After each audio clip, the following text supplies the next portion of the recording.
جنات عدن التي وعد الرحمن عباده بالغيب إنه كان وعده مأتيا የፈተና አይነቱ ቢለያይም አይነቱ የተለያየ ቢሆንም ግን እንሞክራቸዋለን።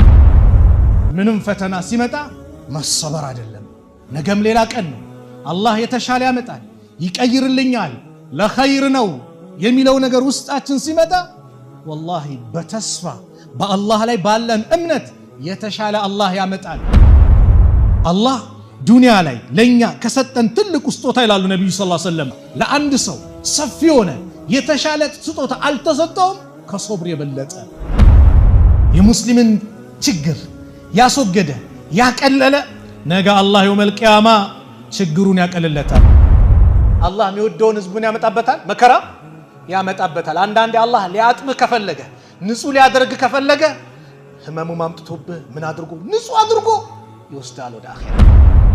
ኸይር ነገር አይተ ኸይርን ጸጥ ማለት አለማበረታት፣ ሸር ነገር አይተ አለመከልከል በላይ ይመጣል። ያ ረቢ አንሳልን ብትሉ አይቀበላችሁም አሉ ነብዩ ሰለላሁ ዐለይሂ ወሰለም። ከመልካም ምታዙ ከሆነ ዘዙ፣ ከመጥፎ መከለከሉ ከሆነ ከልከሉ። ቢስሚላሂ الرحمن الرحيم الحمد لله الذي هدانا لهذا الدين وما كنا لنهتدي لولا أن هدانا الله ثم الصلاة والسلام على مبعوث رحمة للعالمين وعلى آله وصحبه وسلم تسليما كثيرا وبعد السلام عليكم ورحمة الله وبركاته. የተከበራችሁ አባቶች፣ ወንድሞች፣ እናቶች፣ እህቶች ይህንን ፕሮግራም በያላችሁበት የምትከታተሉ በአጠቃላይ የአላህ Subhanahu Wa Ta'ala ሰላም ዝነት አይለያችሁ፣ አላህ ይጠብቃችሁ፣ አላህ ይጠብቀን። ዛሬ ቆይታ ማደርገው ምንድነው እንደው በዚህ ፈተና ሲመጣ በዚህ ፈተና ሰዓት የኛ አቋም ምን መምሰል አለበት? 1-3-4 ነጥቦችን ማስተላለፍ ፈልጋለሁ። ዱንያ ፈተና ናት። ፈተና ለማንም አይቀርም ዱንያ ላይ እስካለን ድረስ። ይህ ፈተና ሲመጣ ግን ጽናት ይጠበቅብናል። አደጋው የደረሰበት ሰው ምን ይጠበቅበታል? ሌላውስ ምን ይጠበቅበታል? በዚህ ፕሮግራም እንመለከታለን። የወሰደው ማን ነው? አላህ ነው አይደል? የሚተካውስ ማን ነው? አላህ ነው። ይህን ታሪክ እናያለን ዛሬ። ሱረቱ በቀራ ላይ አላህ ፈተና እንደማይቀር ይነግረናል። ወለነብሉወነኩም ቢሸይኢን፣ የፈተና አይነቱ ቢለያይም አይነቱ የተለያየ ቢሆንም ግን እንሞክራቸዋለናል። ቢሸይኢን፣ በአንዳች ነገር፣ ሚነል ኸውፍ፣ ከፍራቻ ይህም ፈተና ነው። ወልጁዕ፣ ከረሃብ ድርቅ በማምጣት በተለያየ መንገድ እንሞክራቸዋለን። ወነቅሲ ሚነል አምዋላ፣ ከንብረትም በማጓደል እንፈትናቸዋለን፣ እንሞክራቸዋለን።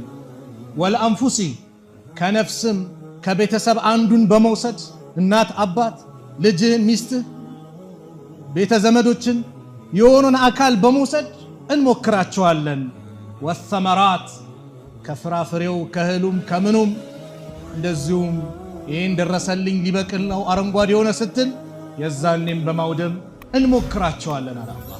የዚህ ጊዜ ወበሽሪ ሳቢሪን፣ ታጋሾችን አበስራቸው፣ አላህ እንደሚወዳቸው፣ አላህ ጀነት ቃል እንደገባላቸው ታጋሾችን አበስራቸው።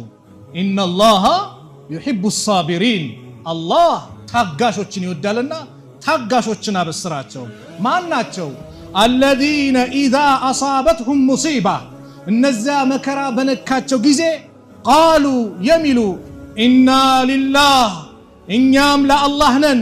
የአላህ ነን። እንኳን የጠፋው ንብረቴ፣ እንኳን የወደመው ንብረቴ፣ የሞተው ልጄ፣ የሄደብኝ ቤተሰቤ፣ እኔስ የማስ ንብረት ነኝ፣ እኛም የአላህ ነን ብለው ወደ አላህ የሚጠጉ ወኢና ኢለይሂ ራጂዑን፣ ወደሱም ተመላሾች ነን፣ ሁላችንም እንጓዛለን የሚሉትን አበስራቸው።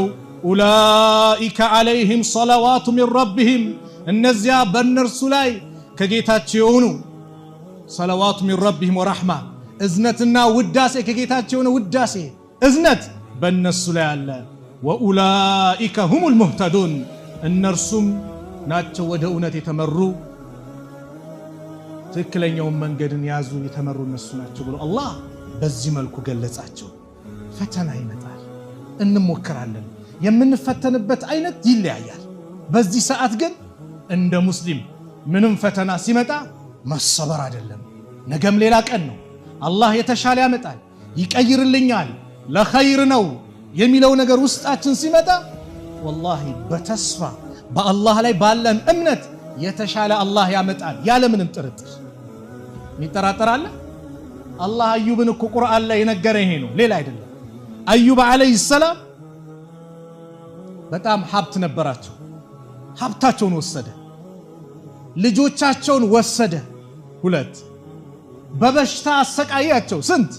3 በሽታው የቆየባቸው በህመም የቆዩት 18 ዓመት ነው። አዩብ አለይሂ ሰላም ቤተሰብ ንብረታቸው ልጆቻቸውን ወሰደባቸው፣ ሀብታቸውን ወሰደባቸው። ያ ሁሉ ግን ሆኖ ወደ አላህ ተጠጉ። አላህ ቁርአን ላይ ወአዩብ አለ፣ አዩብን አውሶ አለ። ለማን? ለነቢዩ አለይሂ ሰላቱ ወሰላም። ለኡመትህ ዜናውን ንገራቸው ያን መንገድ እንዲከተሉ እያለ ነው። ወአዩበ አዩብንም አውሶ ኢዝ ናዳ ረበሁ ጌታውን በተጣራ ጊዜ። አዩብ መቼ ነው የተጣሩት? አዩብ አለይሂ ሰላም 18 ዓመት የሁሉ መከራ ሲመጣባቸው ሚስታቸው መጣች። አንተ አላህ ነቢይ አላህን ለምን አትለምነው? አላህ ሀብታም የሆነ ጌታ ሰጪ ለጋሽ፣ አረ ይህን ነገር አንሳልኝ ብለህ ለምነዋል። አዩብ ምን አሉ? ስንት ዓመት ነው አላህ ረሃ አድርገው ሰላም፣ ደስታ፣ ጤና ሰጥቶ ያኖረኝ? 80 ዓመት አለ። 80 ዓመት? አረ ወላሂ አላህን አፍረዋለሁ 18 ዓመት መከራ ደረሰ ብዬ 80 ዓመት በደስታ ኑሮኝ የትና የት ይነጻጸራል አሉ። ሱብሃንአላህ። ነገር ግን እጃቸውን መቻነሱ ህዝቦች፣ ጠማማ ህዝቦች አሉና የአላህን ነቢይ የሚወነጅሉ የአላህን ነቢይ የሚከሱ አረመኔ ህዝቦች ነበሩና አዩብ እኮ እንደሚሰቃየው የሰራት ወንጀል አለ፣ ያ ወንጀል ነው እንደሚያረጉ አሉ። የዚህ ጊዜ አላህ ወአዩበ አዩብን አውሳው ኢዝ ናዳ ረበሁ ጌታውን በተጣራ ጊዜ፣ በተጠራ ሰዓት የሚደርስ ማን ነው? አላህ ነው። ፈጥኖ ደራሽ አላህ ነው። ጭንቀትን ሊያስወግድ የሚችለው አላህ ነው። ወላሂ ያለምንም ጥርጥር ይህን ቀን ይቀይረዋል። ሚጠራጠራል? እኛ በአላህ ላይ እምነት ይኑረን የቂን ይኑረን እንጂ ወላሂ አላህ የሆነ ነገር ይስጣል፣ ይወስዳል፣ ትምህርት ያሳያል፣ ከዛ ደግሞ ይተኳል። ቁርአኑ ይህን ነው የሚለው። ኢዝ ናዳ ረበሁ ጌታውን በተጣራ ጊዜ ምን አለ? እኔ አሉ አዩብ መሰኒየ ዱሩ ችግር ነክቶኛል፣ ወአንተ አርሐሙ ራሒሚን አንተ ደግሞ የአዛኞች ሁሉ አዛኝ ነህ። ከአላህ ውጭ አዛኝ የለም። ወላሂ የአዛኞች ሁሉ አዛኝ፣ እዝነቱ ሰፊ የሆነ ከቁጣው እዝነቱ ያሸነፈች ጌታ ማለት አላህ ብቻ ነው። አሐዱ ሰለፍ ምን አሉ? ነገ የውመል ቂያማ ሂሳብ የሚተሳሰብ ምርመራ የሚያደርግ እናት አባት ይሁኑ ቢባል አልፈልግም። እናት ለልጇ ዛሬ እንዴት ነው የምትከፍለው? አባት ለልጁ ዛሬ እንዴት ነው የሚሆነው? የሁሉ መከራ የሚታይበት አባት እዚህ እየተሯሯጠ የሚሆነው ለልጁ ነው አይደል? ነገር ግን አሉ አሐዱ ሰለፍ ነገ የውመል ቂያማ ሂሳብ ምርመራ የሚያደርግ እናት አባት ይሁኑ ቢባሉ አልፈልግም። ለምን? ከእናት ከአባት የበለጠ አዛኙ ማን ነው? አላህ ነው። ስለዚህም አዩብ ምን አሉ? ወአንተ አርሐሙ ራሒሚን አንተ የአዛኞች ሁሉ አዛኝና። አላህ የዚህ ጊዜ ምን አለ? ፈስተጀብና ለሁ ለሱ ጥሪውን ተቀበል ነው፣ ዱዓውን ተቀበል ነው። ፈከሸፍና ማ ቢሂ ሚን ዱርን እሱ ላይ ያለበትን የደረሰበትን ጉዳትንም ደግሞ አስወገድንለት፣ አነሳንለት አለ አላህ። ወአተይናሁ አህለሁ ወሚስለሁም መዐሁም አለ አላህ። ቤተሰቦቹን ከነርሱም ጋር መሰላቸውን ሰጠነው አለ አላህ። ሱብሃንአላህ። አየህ የወሰደባቸውን ቤተሰብ ተካላቸው፣ ንብረታቸውን ተካ፣ ጤናቸውን መለሰላቸው፣ እሱ ያለበትን ችግር በአጠቃላይ አስወገድን አለ አላህ። ረሕመተን ሚን ዒንዲና አለ ከእኛ ዘንድ የሆነ ችሮታ እዝነት ሲሆን፣ ወዚክራ ሊልዓቢዲን ለተገዢዎች ማስገንዘቢያ ያሉ አላህን ለሚገዙ ለአላህ ባሪዎች ትምህርት እንዲሆን ሲል ይሄን አደረገ። አላህ ነው ነገሩ የሚቀይረው። ኡሙ ሱለይም ምትባል የአነስ ብኑ ማሊክ እናት ነበረች። ኡሙ ሱለይም የአነስ ብኑ ማሊክ እናት ጀግና ሴት ልጇን ገና ነብዩ መዲና ሲመጡ ሰለላሁ ዐለይሂ ወሰለም እንዲኻድም የሰጠች ኡሙ ሱለይም የአቡ ጠልሃ ባለቤት ናት። አቡ ጠልሃ የአነስ ብኑ ማሊክ የእንጀራ አባቱ ነው።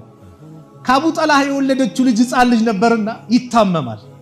ሲታመም እየታመመ እንዳለ አቡ ጠልሃ አይተዋል። ለስራ ይወጣል። እሱ እስኪመለስ ይሄ ልጅ ይሞታል።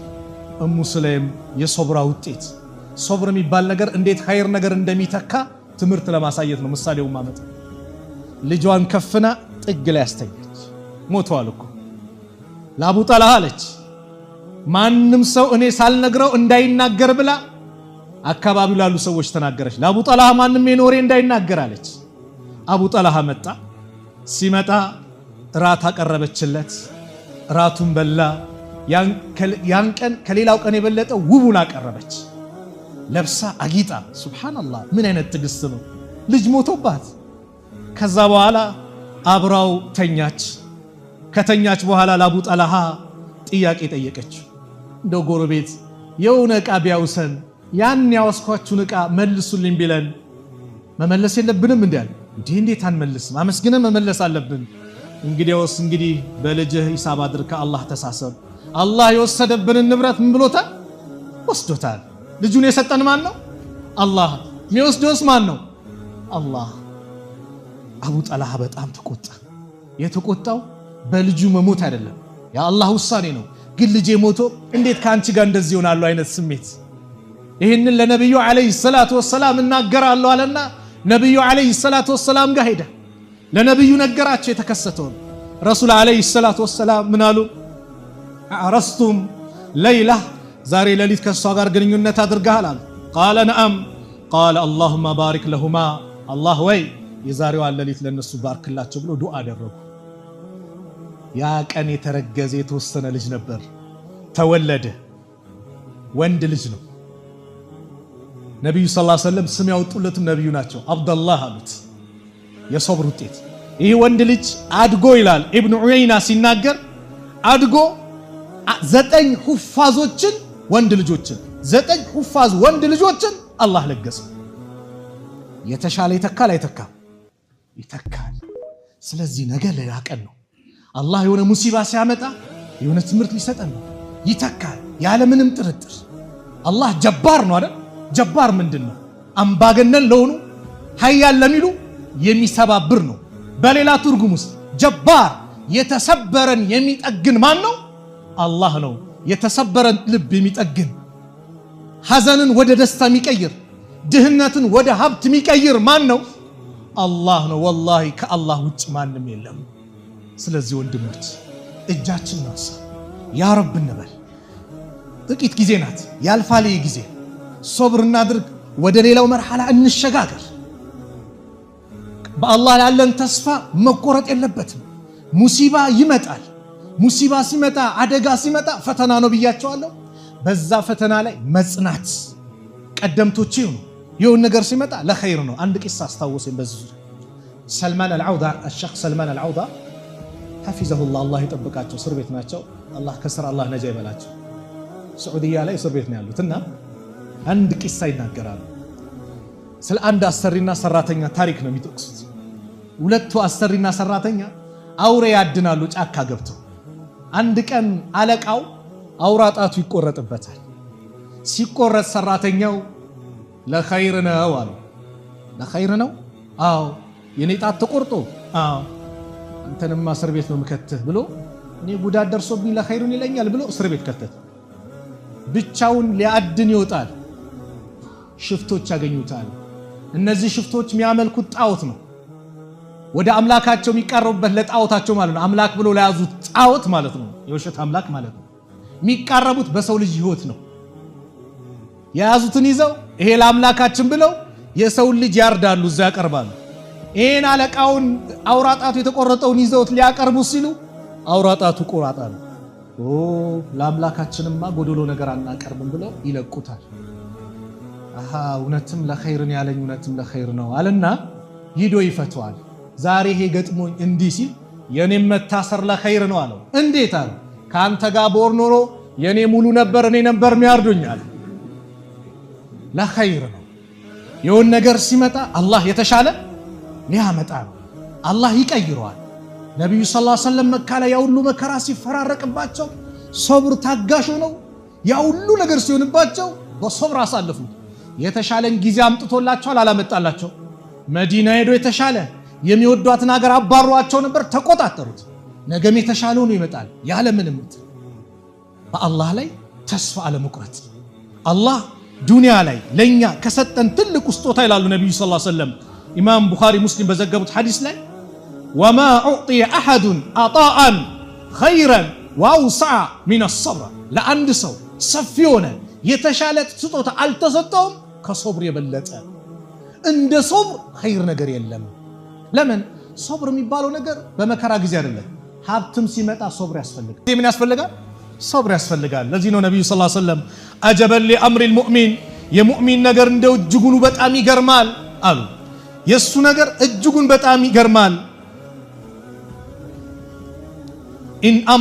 ኢነ አምረሁ ኩለሁ ለሁ ኸይር አሉ። የሱ ነገር ደግሞ ሁሉም ነገሩ ኸይር ነው አሉ። ወለይሰ ዛሊከ ሊአሐድን ኢላ ሊልሙእሚን፣ ይሄ ደግሞ ለአማኝ ካልሆነ ለማንም ማይሰጥ ስጦታ ነው አሉ። ኢን አሳበቱ ሰራኡ፣ ደስታ ሲመጣ ሸከረ፣ አላህን ያመሰግናል። ፈካነ ኸይረን ለሁ፣ ይሄ ለሱ የተሻለ ነው። ወኢን አሳበቱ ደራኡ፣ መከራ ሲመጣ ሶበረ፣ ትዕግስት ያደርጋል። ፈካነ ኸይረን ለሁ። ዱንያ ከሁለቱ ውጭ አለ፣ ሐዘን ወይም ደስታ ነው አይደል? በደስታው ሰዓት አላህን አመስግኑ። ጌታዬ ትላንት ባዶ ነበርኩኝ፣ ትላንት በቁንጣ ነበር ከክፍለ ሀገር የመጣሁት፣ ምንም አልነበረኝም ጌታዬ፣ ዛሬ ነው አንተ ያንበሻበሽከኝ፣ የሰጠኸኝ አንተ ነህ ብሎ አላህን ካላመሰገነ እንደ ቃሩን በኔ በእውቀቴ በጥበቤ የተሰጠው ነው ብሎ የሚመጻደቅ ከሆነ አላህ ይሰልጥበታል። ምድርን ዋጩ እንዳላት ይውጧል። መከራ ደግሞ ይመጣል። ያ ረብ የሰጠኸኝ አንተ፣ የወሰድከው አንተ፣ ሁሉም ነገር ንብረት ያንተ ነው፣ የምትመልሰውም አንተ ነህ ጌታዬ፣ የተሻለ ተካልኝ ብሎ ዱዓ ሲያደርግ ደግሞ ለአዩብ እንደተካው ለሙ ሱለይም እንደሰጣን ለመሳሰሉት በታሪክ ላይ ብዙ ነገር ተከስተዋል እንደሰጠ ወላሂ ለአንተም ለአንቺም ይሰጥሻል። ያለ ምንም እንትን ሶብርን ማድረግ። ቡኻሪ ሙስሊም የዘገቡትን ታሪክ አንድ ታሪክ እዚህ ልጥቀስላችሁ። ኡርዋ ኢብኑ ዙበይር ይባላሉ።